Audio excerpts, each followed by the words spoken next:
Hello. তো আবার মোটামুটি অল গিয়ার্ড আপ, বুঝতেই পারছো। আরেকটা নতুন রাইড শুরু হতে চলেছে। এই যে ইন্দ্রনীল, আমরা এখন স্টার্ট করছি আমাদের হায়দ্রাবাদের আস্তানা থেকে আমাদের এবারের গন্তব্য হাম্পি। আমরা এবার একটু ছন্দপতন ঘটিয়েছি। আমরা সাধারণত নাইট রাইড করি না। এখন 2:10-15 মতো বাজে, তাই তো? 2:10 তো 2:10 আমরা এত তাড়াতাড়ি কিন্তু এর আগে কোনো দিনও বেরোইনি। সাধারণত ওই 2:30, 3টে, 3:30 মানে এরকম নাগাদ বেরোই আমরা। তো যাই হোক, অনেকটা তাড়াতাড়ি বেরোচ্ছি। বেসিক্যালি আমাদের হাতে খুব কম সময়। তো যাই হোক, এখানে আর দাঁড়িয়ে সময় নষ্ট করব না, চলো জার্নি স্টার্ট করা যাক। রাতের অন্ধকারে আর সেরকম কিছু ভিডিও করা হবে না, করবো না। মূলত আমাদের রাতের অন্ধকারে মানে গাড়ি না থামিয়ে যতটা পৌঁছানো যায়, যতটা এগোনো যায় এরকম ইচ্ছা। চলো এগোনো যাক, শুরু করা যাক আরেকটা নতুন যাত্রার গল্প। হায়দ্রাবাদের বাড়ি থেকে আমাদের হাম্পি 379 কিলোমিটার, গুগল বলছে নন স্টপ চললে 8 ঘন্টায় পৌঁছানো যায়। তো সেই হিসেবে আমরা মোটামুটি ধরে নিয়েছি সকাল 11টার মধ্যে ঢুকবো হয়তো হাম্পিতে। হায়দ্রাবাদ থেকে বেরিয়ে আমরা গাছিবৌলি জাংশন থেকে ওআরআর আউটার রিং রোডে সার্ভিস রোডটা ধরে, যেহেতু আমরা 2 হুইলারে আছি, সার্ভিস রোড ধরে এগিয়ে NH44 এর উপরে উঠেছি। এখন কিন্তু চিলিং কোল্ড, রীতিমতো আমার হাত নাক মানে একদম কাল ঠান্ডা হয়ে গিয়েছে। হায়দ্রাবাদ থেকে বেরিয়ে আমরা মোটামুটি 70 কিলোমিটার মতো এসেছি। হায়দ্রাবাদ থেকে বেরিয়ে ওআরআর সার্ভিস রোড ধরে সোজা এগিয়ে হিম্মত সাগর লেক পেরিয়ে তারপরে আমরা নিয়েছি NH44। Okay, so NH44 is also Kurnool road. তো কার্নুল এখান থেকে আর 150 কিলোমিটার মতো। আমরা এখন যেখানে দাঁড়িয়ে আছি এখান থেকে 150 কিলোমিটার মতো, আর এখান থেকে আমাদের হায়দ্রাবাদের যে বাড়ি সেখানে দেখাচ্ছে হচ্ছে এক্স্যাক্টলি 70 কিলোমিটার। তো 70 কিলোমিটার মতো এসেছি। এখন কটা বাজে গো? 3:20। তো 3:20 বাজে, মানে এক্স্যাক্টলি বলা যেতে পারে 1 ঘন্টা 10 মিনিট মতো হয়েছে আমাদের সময়। তো এই হচ্ছে আপডেট। তোমরা আমার গলা শুনে বুঝতে পারছো আমার ঠান্ডা আবার লেগে গেছে। মানে আমরা যে ওয়ারাঙ্গল গেলাম সেখানে ওই ভিজে জুতো পরে আমার ঠান্ডা লেগেছিল, এবং সেই ঠান্ডাটা মানে পুরোপুরি আর কি খতম হয়নি কিনা, এখন আমার আবার ঠান্ডা লেগে গেছে। হায়দ্রাবাদে ঠান্ডার অবধি নেই এখন, মানে এই ওআরআর ধরার পর থেকে মানে রীতিমতো মানে আই ওয়াজ ফ্রোজেন লিটারালি। যদিও আমি এটা মানে এক্সপেক্ট করেছিলাম, যেহেতু হালকা হালকা ঠান্ডা লাগছিল, মানে ঘরের মধ্যে থাকলে ঠান্ডা লাগছে না, কিন্তু বারান্দায় দাঁড়ালে এটসেট্রা, রাত্রে সন্ধ্যাবেলার দিকে বাইরে বেরোলে ঠান্ডা লাগছিল। তো গাড়ি চললে অবভিয়াসলি মানে দ্বিগুণ তিনগুণ ঠান্ডা লাগবে, সেটা আমি এক্সপেক্ট করেই আমি কিন্তু থার্মাল লেয়ার পরে নিয়েছিলাম। ইন্দ্রনীল পরেনি, কারণ ওর যেহেতু মেশ জ্যাকেট নয়, ওর লাগছিলও না থার্মাল লেয়ার। এখন এই যে উপরে উইন্ডচিটার, পিছু উইন্ডচিটার অ্যাজ ইন যে আমাদের রেনকোটটা আছে সেটাই। তো চলো আবার বেরোনো যাক। এখনও অবভিয়াসলি আলো ফোটেনি, এখানে আলো ফুটতে অনেকটা সময় লাগে, তো 7টার আগে অন্তত আলো ফুটছে না। দেখা যাক। আমরা একটু চাটা খেলাম এখন, এই যে আমার পেছনে দোকান, চাটা খেলাম, খেয়ে আমরা আবার বেরোচ্ছি। চলো এবার আবার বেরোনো যাক আমাদের আজকের গন্তব্যের উদ্দেশ্যে।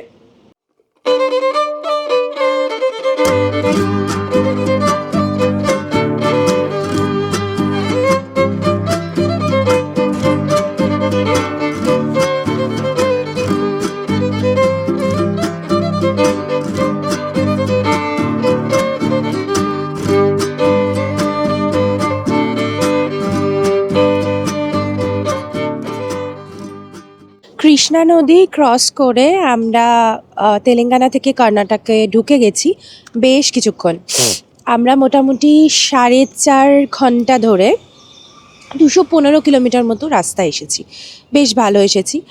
তো এখন বেসিক্যালি আমাদের খুব আগে আগে বেরোনোর প্রধান কারণ হলো আমাদের ঘুম আসছিল না রাত্রিবেলা, যথারীতি যা হয় প্রত্যেকবার। তো ইন্দ্রনীল বললো যে আমাদের যেহেতু সময়টা কম, আমাদের তাড়াতাড়ি পৌঁছতে হবে, তো চলো বেরিয়ে যাই। তো আমরা বেরিয়ে গেলাম ফলে রাত্রিবেলা ঘুমানো হয়নি। এখন একটা মন্দির চত্বরে দাঁড়িয়েছি, এই যে মন্দির চত্বর, আর ওই যে দূরে ইন্দ্রনীল নাক মুখ ঢেকে ঘুমানোর চেষ্টা করছে একটু। তো একটু বসে ন্যাপ নিয়ে নিই, হালকা ন্যাপ নিয়ে আবার আমরা বেরোবো। দেখি মোটামুটি আধা ঘন্টা তো অন্তত ব্রেক নেবই, নিয়ে তারপরে আবার আমরা বেরোবো। আমরা কিন্তু এখন NH44-এ নেই, আমরা এখন NH167-এ আছি। আমাদের ডেস্টিনেশন হাম্পির একটা হোটেলে আমরা একটা টোকেন অ্যামাউন্ট দিয়ে বুকিং করে রেখেছি from make my trip actually. তো সেই এক্স্যাক্ট লোকেশনটা আমাদের এখনও দেখাচ্ছে 182 সামথিং, হ্যাঁ 182 বা 3 এরকম কিছু কিলোমিটার্স, আর টোটাল সময় দেখাচ্ছে 3 ঘন্টা 54 মিনিট। তো দেখা যাক কতক্ষণ সময় লাগে, কারণ এখন অবভিয়াসলি আলো ফুটছে, তোমরা দেখতে পাচ্ছ আকাশ আলোকিত হয়ে গিয়েছে। এখনও সূর্যদেবের দেখা আমরা পাইনি, কিন্তু যেহেতু আলো ফুটছে যানজট বাড়বে, যানবাহন বাড়বে রাস্তায়, এবং ন্যাচারালি আমাদের স্পিডও অনেক কমবে।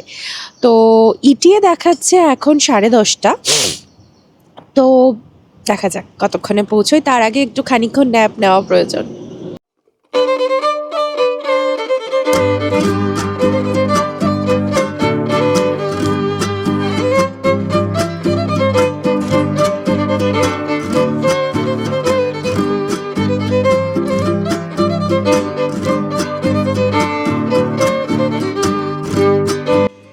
খানিকক্ষণ রেস্ট নিয়ে আমরা আবার চলতে শুরু করেছি এবং এখন ব্রেকফাস্ট করছি। দিস ইজ আপ্পি और পানিয়ারাম। তো we are now having our breakfast. এরপরে আর বেশিক্ষণ বাকি নেই বলছি, 155 কিলোমিটার বাকি আছে। যেরকমটা বললাম, এখন আমাদের স্পিড তো স্লো হয়ে যাবে, তো স্লো হয়ে গেছে অলরেডি। নাও লেটস সি আর কতক্ষণে পৌঁছোই। আমরা মোটামুটি গত 15 কিলোমিটার ধরে এই রকম মাঝে মাঝে ডাইভারশনস আছে, তারপর খারাপ রাস্তা, এরকম রাস্তাটা দিয়ে যাচ্ছি। এটা হচ্ছে রায়চুর রোড। আমরা যে NH167-এর উপরে ছিলাম, যেখানে খেলাম, তো তার কিছু বাদেই, আর কয়েকশো মিটার বাদেই আমাদেরকে বাদিক নিতে হলো, দ্যাট ইজ রায়চুর রোড। তো এই রায়চুর রোডটা যখন নিলাম তখন গুগল দেখালো সোজা 85 কিলোমিটার্স। তো সেই রাস্তাটা ঢোকার পর থেকেই এরকম একটু খারাপ রাস্তা দেখা যাচ্ছে। এতক্ষণ কিন্তু যে NH44 বেরোনোর পর আর কি, যে NH44 এবং তারপরে NH167টা নিলাম, এই দুটোর কন্ডিশন কিন্তু খুব খুব ভালো। তো বেশ একটা স্মুথ জার্নি এতক্ষণ অবধি হয়েছে আমাদের। এবার দেখা যাক যে এই ডাইভারশনস, রাস্তার কাজ, এগুলো কতক্ষণ আমাদের সঙ্গ দেয়, তাহলে মোটামুটি একটা বেটার এস্টিমেট দিতে পারবো তোমাদেরকে যে কীরকম টাইম এই রাস্তাটা পার্টিকুলারলি ধরতে হবে।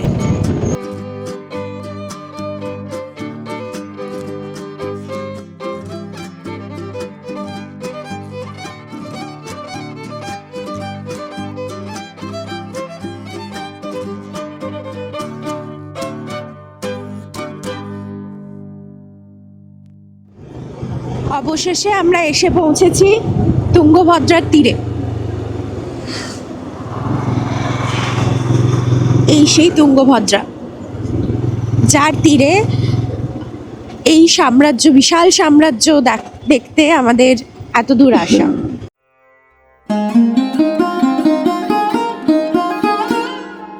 আমাদের মহাকাব্য রামায়ণ এই দেশে অনেকগুলো রকমের আছে, অগুন্তি আঞ্চলিক রামায়ণও আছে। তবে এই জায়গার সাথে জড়িয়ে আছে সবচেয়ে বেশি পঠিত সংস্কৃত রামায়ণ, যা ঋষি বাল্মীকি রচনা করেছিলেন।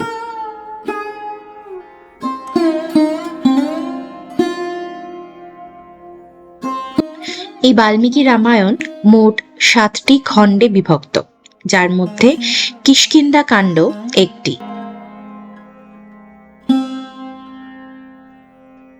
এখন আমরা যে জায়গা পেরোচ্ছি, অর্থাৎ এই তুঙ্গভদ্রা নদী ও তার পার্শ্ববর্তী অঞ্চলই রামায়ণের কিষ্কিন্ধা, যার অর্থ বানরের রাজ্য।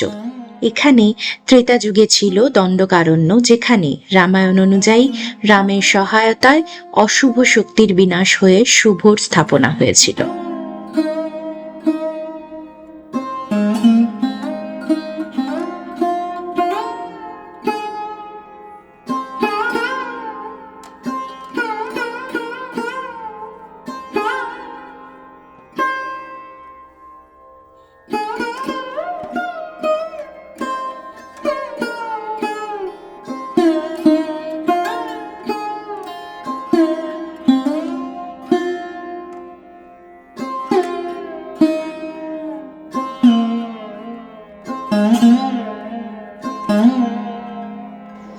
যেরকমটা বেরোনোর সময় বলেছিলাম যে আমরা এখানে হাম্পিতে একটা এমএমটি থেকে দেখে মেক মাই ট্রিপ থেকে দেখে একটা হোটেলে র্যান্ডামলি বুক করে রেখেছিলাম টোকেন মানি দিয়ে।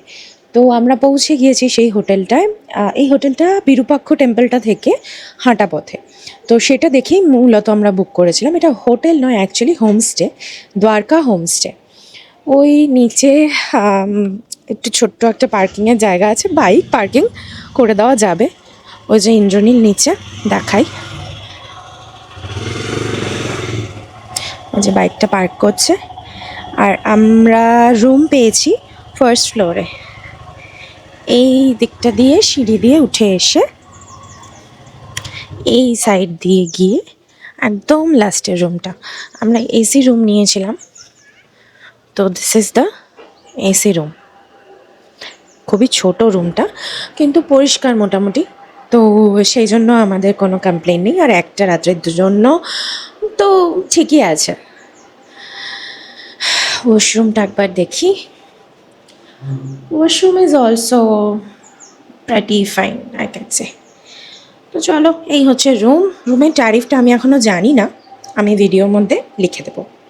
তো এখন আমরা ঝটপট একটু হাত পা ধুয়ে বেরোবো। সামনেই বিরূপাক্ষ টেম্পল আছে। আজকে মূলত বিরূপাক্ষ টেম্পল আর ভিট্টালা টেম্পলটা দেখার ইচ্ছা আছে। এবার আমরা ঠিক করে এসেছিলাম যে আমরা অটো করে ঘুরবো। অটো চার্জেসটা অনেকটা শুনলাম এখানে এদের কাছ থেকে। তো দেখি বেরিয়ে অটো খুঁজে পাই কি না, আদৌ অটোতে ঘুরি না বাইক নিয়েই যাই, সেটা একটু দেখতে হবে। অ্যাকচুয়ালি মানে এই লোকালিটির মধ্যে আর কি যে সমস্ত এই দর্শনীয় স্থানগুলো থাকে, সেগুলো খুঁজে পেতে খুব অসুবিধা হয় গুগল ম্যাপের মাধ্যমে। তো সেই কারণেই মূলত আর কি অটোটা নেব এরকম চিন্তাভাবনা করে আমরা বেরিয়েছিলাম। ঠিক আছে, দেখা যাক। এখন অলরেডি 12টা বাজে। তো সেই কারণে মানে আজকে 12টা থেকে সন্ধ্যাবেলা 6টা অবধি, কালকে আবার ওই দুপুর 12টা 1টা অবধি। 12টা 1টার সময় আমরা এখান থেকে বেরোবো, দিয়ে হায়দ্রাবাদ পৌঁছাবো, এরকমটা ইচ্ছে আছে আমাদের। তো এই হচ্ছে প্ল্যান দুদিনের। সেই জন্যই বেরোনোর সময় বলছিলাম যে প্রচণ্ড কম সময় আছে আমাদের হাতে। তো চলো, আর বেশি কথা না বলে এবার শুরু করা যাক এক্সপ্লোরেশন। একটু কনফিউজ ছিলাম যে অটোতে যাব না বাইকে করে যাব। অটোতেই বেরোলাম আলটিমেটলি। তার একটা কারণ তো অলরেডি বলেছি যে মানে যেহেতু লোকালিটি এরিয়া, তাই জন্য গুগল ম্যাপে খুঁজে পাওয়াটা একটু চাপের। তো সেইটা একটা বড় ব্যাপার। আর একটা হচ্ছে আমাদের হাতে খুব কম সময় আছে, তো যতগুলো বেশি জায়গা দেখা যায় আর কি। আগে কিছু খেতে হবে। আমরা 7:30টার সময় ব্রেকফাস্ট করেছি, সারা রাত ঘুমোয় নি। তারপরে মানে নিউমেরাস কাপস অফ চা খেয়েছি। তো এইসবে আমাদের পেট মানে ভরে তো নিই, মানে প্রচণ্ড খালি, রীতিমতো গাফা গুলাচ্ছে এখন খিদেতে। তো এখন খাবার জন্য যাচ্ছি। আগে অটো নিয়েছি, অটো আমাদের 2000 টাকা নেবে আজকের জন্য। আজকে আমরা ঘোরা স্টার্ট করলাম এই এখন 12:15 মতো বাজে। সেই 12:15 থেকে ঘোরা স্টার্ট করলাম। তো যতক্ষণ আর কি সন্ধে একদম আলো নিভে যাবে না আর কি, ততক্ষণ ঘোরাবে। তো ওই 2000 টাকা নেবে। ম্যাঙ্গো ট্রি বলে একটা রেস্টুরেন্ট আছে এখানে, সেখানে এসেছি আমরা। ইন্টেরিয়ারটা খুব সুন্দর, এক্সটেরিয়ারটাও দেখাবো তোমাদেরকে। এই হচ্ছে লাঞ্চ আজকের। This is north Indian thali and that is south Indian thali which is with Indranil. চলো খেয়ে নিই, খিদেতে মাথা ফাথা ঘোরাচ্ছে রীতিমতো। যেরকমটা বললাম, আমরা ম্যাঙ্গো ট্রির সামনে আছি, মিষ্টি পান খাচ্ছি আমরা। এই যে পিছনে একটা পানের স্টল আছে। এই যে রেস্টুরেন্টটা ভীষণ সুন্দর, বাইরের সিটিং অ্যারেঞ্জমেন্টটা ইজ আউট অফ অর্ডার, তাই জন্য আমরা ওখানে বসতে পারিনি, ভেতরে বসেছিলাম, আমরা মাটিতে বসে খেয়েছি। চলো এবার বেরোনো যাক। একটা বড় পার্কিং আছে যেখানে আমাদের গাড়িটা মানে অটোটা অপেক্ষা করছে। এবার আমাদের এক্সপ্লোরেশন শুরু। এবার বডির ফিউয়েলিং হয়ে গেছে, এবার এক্সপ্লোরেশন শুরু। আমরা এখন বিজয় ভিঠ্ঠালা টেম্পল দেখতে যাচ্ছি। ভিঠ্ঠালা টেম্পল দেখতে যাচ্ছি, যেটা কিনা বিষ্ণুদেবের মন্দির। So we are inside. এটা প্রায় 2 কিলোমিটারের একটা জার্নি, যেটা কিনা হেঁটে আমরা যাব না, কারণ হেঁটে যাওয়া আসা করতে গেলে সময় চলে যাবে, তাই জন্য এই ব্যাটারি গাড়িগুলো আছে। আপ ডাউন যেটা 20 টাকা করে টিকিট। এদিক দিয়ে ঢুকতে হবে না? কোথা দিয়ে ঢুকতে হবে? হ্যাঁ, ওটা টিকিট দেখাবে তবে ঢুকতে দেবে লাইনে, নাহলে ঢুকতে দেবে না, আমি জিজ্ঞেস করেছি। তো সেই জন্য আমরা টিকিট কেটেছি। এবার লাইনে দাঁড়াতে হবে, দাঁড়িয়ে গাড়ি ধরতে হবে, ধরে মন্দিরের দিকে যেতে হবে। ওকে, নাও আওয়ার টার্ন। চলে এসছে গাড়ি।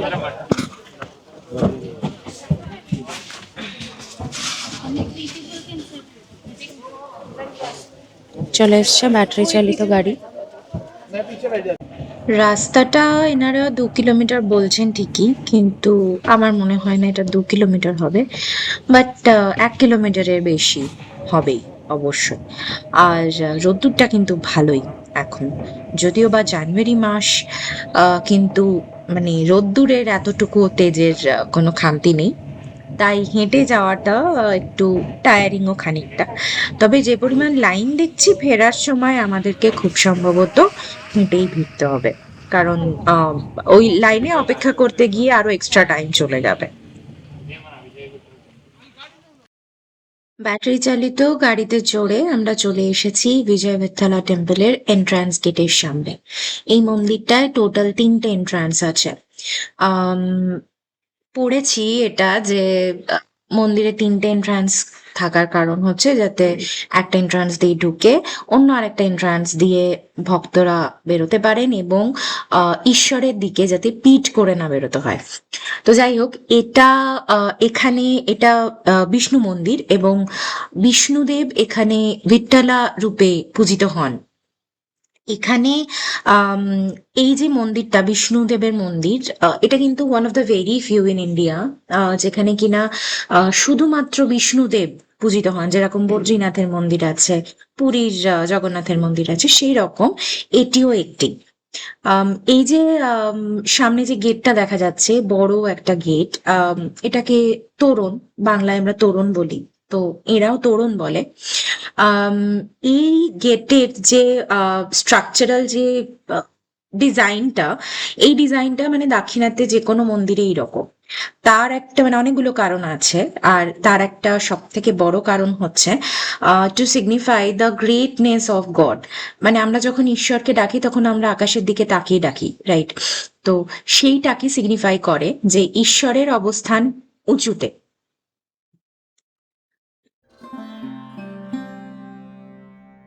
পঞ্চদশ শতকে 1422 থেকে 1446 খ্রিস্টাব্দের মধ্যে দাক্ষিণাত্যের বিজয়নগর সাম্রাজ্যের নৃপতি দ্বিতীয় দেবরায়ের আমলে এই মন্দিরটি তৈরি করা হয়। তবে তখন কিন্তু শুধুই মন্দিরের গর্ভগৃহটা ছিল। এই যে সামনের চ্যারিয়টটা বা রথটা দেখা যাচ্ছে, তার পিছনের যে মণ্ডপ মতো অংশটা, ওটা হচ্ছে গর্ভগৃহ। তো তখন শুধু সেটাই ছিল। তারপরে রাজা কৃষ্ণদেব রায়ের আমলে মহামণ্ডপ, সভা মণ্ডপ, রাঙা মণ্ডপ, কল্যাণ মণ্ডপ, উৎসব মণ্ডপ তৈরি হয়। এই যে বাঁদিকে যে মণ্ডপটা, এটা হচ্ছে মহামণ্ডপ বা মূল বসার জায়গা, যেখানে রাজা রাজরারা বসতেন এবং সভাসদরা আসতেন, ডিসকাশনস হতো, সেই জায়গাটা। আম, এই সময়ে কিন্তু এই যে জায়গাগুলোর নাম বললাম, এইগুলো যে তৈরি হয়েছিল, এই সমস্ত মণ্ডপগুলো সবকটা আর্কিটেকচারের মধ্যে অভূতপূর্ব কিছু স্থাপত্য কীর্তির নিদর্শন পাওয়া যায়। একটু আগে আমি বলছিলাম অভূতপূর্ব স্থাপত্য কর্মের নিদর্শন পাওয়া যায়, তার মধ্যে এই জায়গাটি একটি মিউজিক্যাল পিলার্স, যেটা one of the main attraction এই টেম্পলটার। এই যে মিউজিক্যাল পিলার্স গুলো, হেন কোনো বাদ্যযন্ত্র নেই যেটার আওয়াজ কিনা এই মিউজিক্যাল পিলার্স গুলো থেকে বেরোয় না। বাহমানি সালতানাতের আক্রমণের কারণে 10টা পিলার ধ্বংস হয়ে গিয়েছে, বাকি পিলার্স গুলো এখনো অক্ষত রয়েছে। এই মিউজিক্যাল পিলার্স গুলো থেকে কিরকম আওয়াজ হয় সেটা দেখার জন্য বিভিন্ন পর্যটক এখানে এসে হাত দিয়ে তো আওয়াজ করেছেনই, মানে আওয়াজ বের করার চেষ্টা করেছেন, এবং বিভিন্ন লোহার জিনিস কাঠের জিনিস দিয়ে আঘাত করে আওয়াজ বের করার চেষ্টা করেছেন। তার ফলে প্রচুর পিলার্স ড্যামেজ হয়েছে। সেই কারণে আর্কিওলজিক্যাল ডিপার্টমেন্ট থেকে একটা করে কিউআর ইনস্টল করা হয়েছে, যেটা স্ক্যান করে আওয়াজ শোনা যায়, কিন্তু এখন আর এতে হাত দেওয়া যায় না।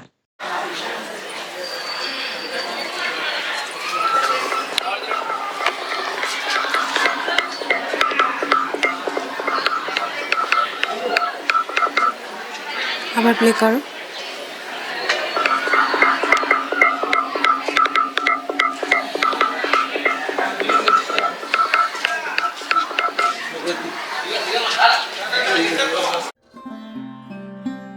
বিজয়নগর সাম্রাজ্যের নৃপতি কৃষ্ণদেব রায় 1513 সালে কলিঙ্গরাজ প্রতাপরুদ্র গজপতিকে যুদ্ধে পরাস্ত করেন।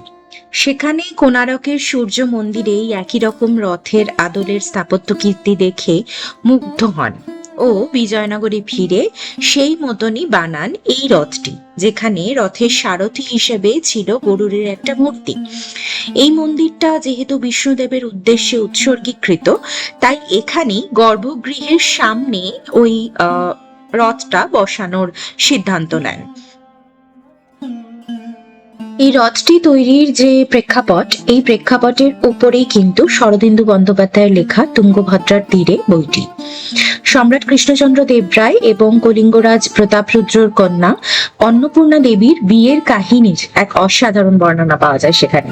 বেশ খানিকটা ফিকশন হলেও হাম্পিতে আসলে কিন্তু গল্পটা বেশ ভালোভাবে রিলেট করা যায়।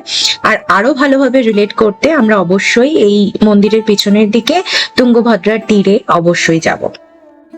এই রথের উপরের দিকে যে রংগুলো লেগে রয়েছে, এগুলো কিন্তু নতুন রং, পুরনো, আর এগুলো সমস্তটা ন্যাচারাল কালার।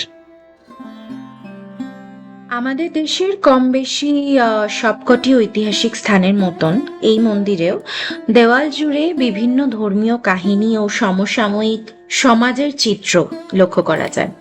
এই যেমন দশাবতার দেখতে পাচ্ছি আমরা, কোনো কোনো জায়গায় রামায়ণও আছে।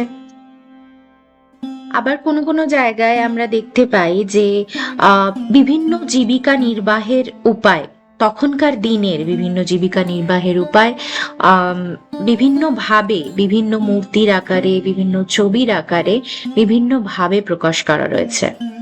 এইগুলো কিন্তু ঐতিহাসিক দলিল, এক একটা মন্দির এক একটা ঐতিহাসিক দলিল।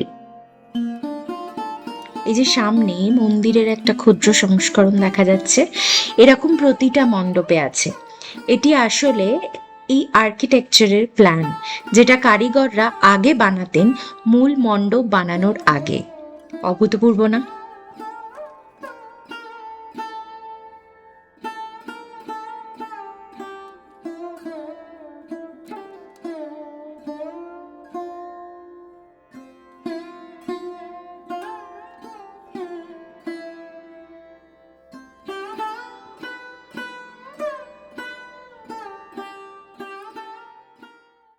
আমাদের এই বিজয়বিঠলা টেম্পল ঘুরে দেখতে 2 ঘন্টা মতো সময় লেগে গেছে।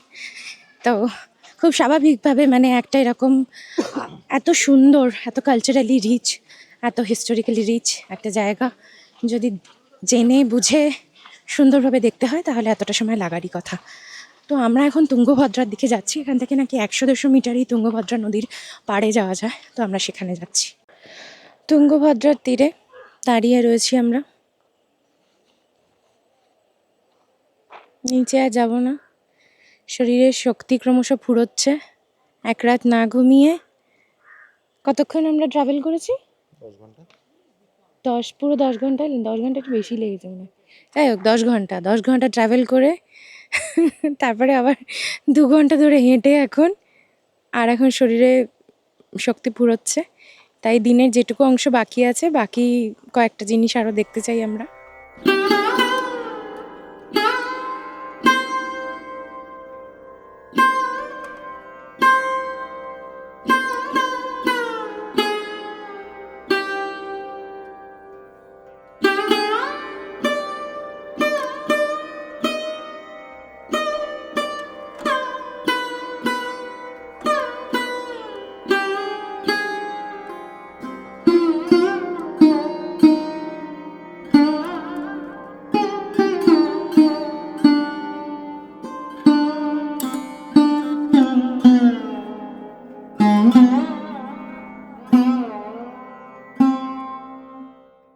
আমরা এখন কুইন্স পাথের সামনে দাঁড়িয়ে আছি।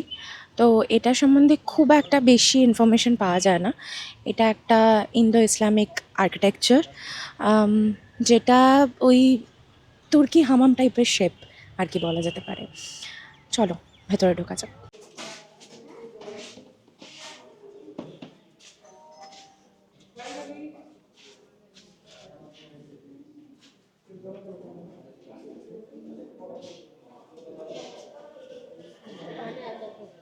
Hampi as an UNESCO World Heritage site, এটাও তার মধ্যে ইনক্লুডেড।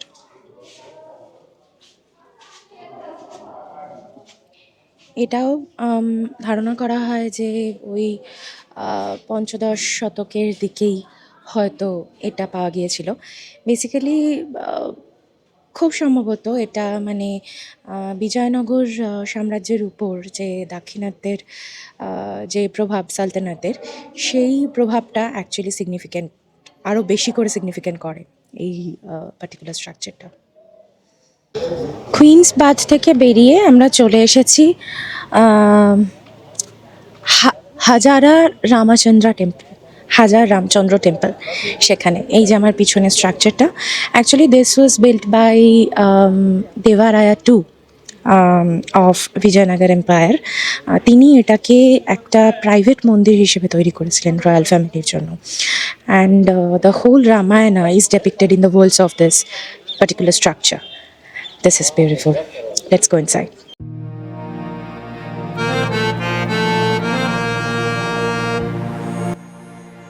এই হাজার রামচন্দ্র মন্দিরটি রামচন্দ্রকে বিষ্ণুদেবের অবতার হিসেবে ধরে তার উদ্দেশ্যে উৎসর্গীকৃত।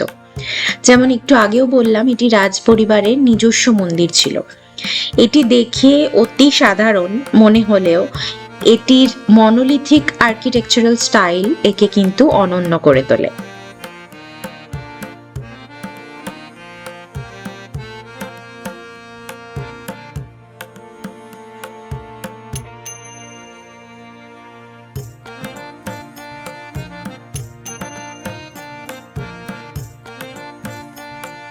এখানেও ভিঠ্ঠলা টেম্পলের মতো একটা কল্যাণ মণ্ডপ আছে, যা সম্ভবত রাজ পরিবারের, শুধুমাত্র রাজ পরিবারের বিবাহের জন্য ব্যবহৃত হতো।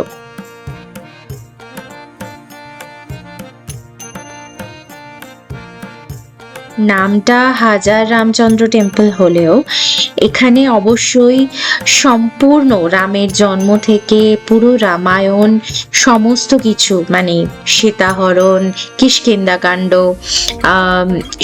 রামের বনবাস, সমস্ত কিছু এখানে রয়েছে। কিন্তু এইগুলো ছাড়াও মানে রাম এবং রামায়ণ সম্পর্কিত সমস্ত ভাস্কর্য ছাড়াও এখানে কিন্তু ভীষণভাবে সামাজিক চিত্রগুলোও রয়েছে, যেটা আমি ভিঠ্ঠলা টেম্পলের ক্ষেত্রে বলছিলাম যে অন্য সমস্ত হিন্দু ঐতিহাসিক স্থানের মতো এই মন্দিরগুলোতেও কিন্তু ভীষণভাবে সেই সময়কার সামাজিক যে একটা চিত্র সেটা ফুটে ওঠে। এখানে কিছু অসমাপ্ত ভাস্কর্যও দেখা যায়, যা 1565 সালে দাক্ষিণাত্যের সালতানাতরা যে বিজয়নগর সাম্রাজ্য আক্রমণ করেছিলেন এবং তালিকোটার যুদ্ধ হয়েছিল, সেই যুদ্ধে যে বিজয়নগর সাম্রাজ্যের পতন ঘটেছিল তার ইঙ্গিত দেয়। আমরা আমাদের মোস্ট অ্যাওয়েটেড ওই ছোটটাকে দেখ লম্বা একটা লেজ নিয়ে ঘুরছে।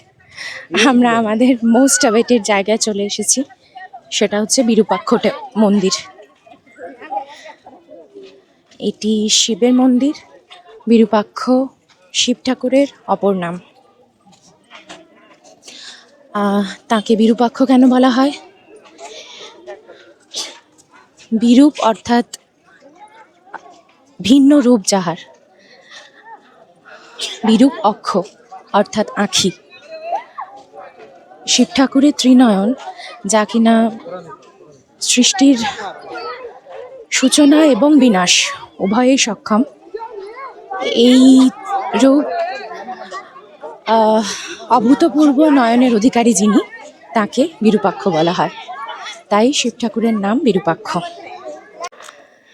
এই হচ্ছে বিরূপাক্ষ মন্দিরের দ্বার, আর আমরা ভেতরে ঢুকে গিয়েছি। তো বিরূপাক্ষ মন্দিরের এই স্থানেই পৌরাণিক কাহিনী অনুযায়ী মাতা পার্বতী ও শিব ঠাকুরের বিবাহ সম্পন্ন হয়েছিল, তাই জন্য ধর্মীয়ভাবে এই জায়গাটি ভীষণভাবে তাৎপর্যপূর্ণ। আর আরেকটি মজার ব্যাপার হলো, যেমন এখানে শিব ঠাকুরকে বিরূপাক্ষ বলা হয়, তেমন মাতা পার্বতীকে পম্পা দেবী বলা হয়। কারণ পম্পা নামে একটি সরোবরের পাশে বসে মাতা পার্বতী ধ্যান বা উপাসনা করেছিলেন শিব ঠাকুরকে স্বামী হিসেবে পাওয়ার জন্য, এবং তাতে তিনি সফল হয়েছিলেন।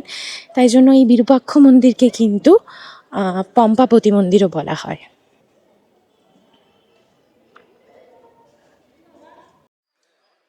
এই যে মূল দ্বারটি অথবা গোপুরম, এটির একটি অদ্ভুত বৈশিষ্ট্য হলো পিনহোল পদ্ধতিতে এর উল্টো ছায়া প্রতিফলিত হয়। এখন যেহেতু সূর্য প্রায় অস্তাগত, এই স্থাপত্য শিল্পকর্মের অসাধারণ এই কাজটা আমরা স্বচক্ষে দেখতে পারলাম না এবারে।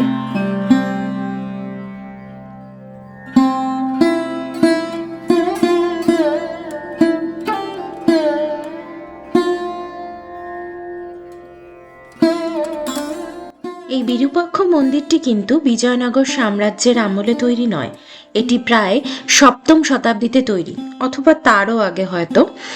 এই মন্দিরে চোল সম্রাটরা নিজেদের অর্ঘ্য নিবেদন করেছেন।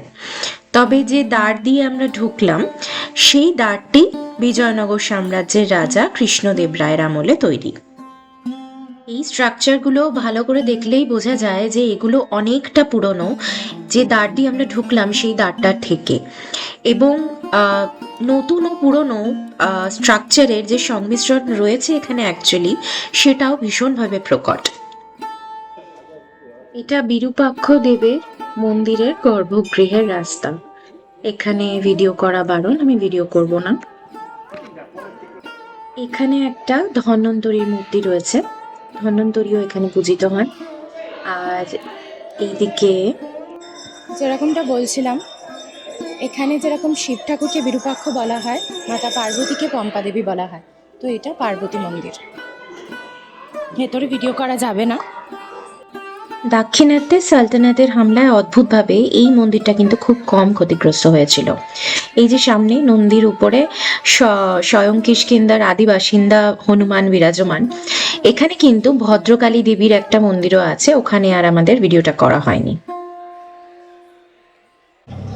আজকের মতো আমাদের হাম্পি এক্সপ্লোরেশন খতম। আগামীকাল এক্স্যাক্টলি কী দেখবো না এখনও ঠিক করিনি, তবে অটো আর নিচ্ছি না আগামীকাল ফর শিওর। তো আমরা বেসিক্যালি ঠিক করে এসেছিলাম মানে বিদ্যালয় টেম্পল আর বিরূপাক্ষ টেম্পলটা আমরা দেখব। তো সেই দুটো মেইন আমাদের দেখা হয়ে গেছে, এই দুটো আমাদের মূল ইচ্ছা ছিল দেখার। এবার আমরা হোটেলে ফিরেছি এবং ঢুকছি। এই হোটেলটা কিন্তু is not suitable for old people. এরকম সিঁড়ি দিয়ে যাদের কিনা হাঁটুর সমস্যা আছে, একটু বয়স্ক যারা, তাদের একটু ওঠাটা চাপের। তো that disclaimer I wanted to give. চলো এবার ঘরে ঢোকা যাক, তারপরে হচ্ছে না। সন্ধ্যাবেলায় স্ন্যাক্স আর ডিনার একসাথে করতে চলে এসেছি আমরা। তো এই চা,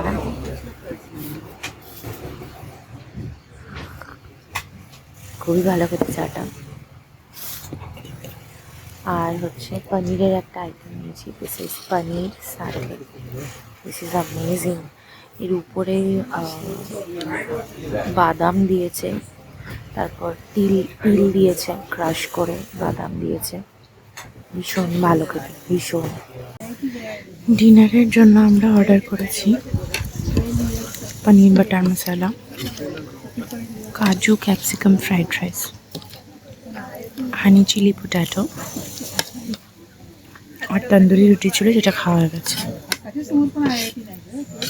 সবকটা খাবারই খুব ভালো খেতে, খুবই ভালো ক্যাফেটা।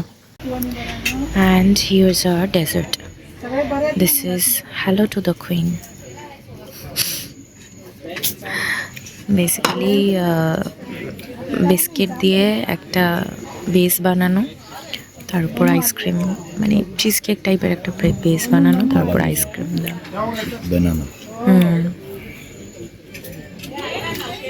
ভালো খেতে, বাহ। বাহ। ডিনারটা কিন্তু আজকে দুর্দান্ত ছিল, জাস্ট দুর্দান্ত। মানে আই উড ডেফিনেটলি রেকমেন্ড এই পার্টিকুলার রেস্টুরেন্ট বা cafe, whatever you call it as, এই পার্টিকুলার খাবার জায়গাটা আমি ডেফিনেটলি রেকমেন্ড করব যদি তোমরা হাম্পিতে আসো।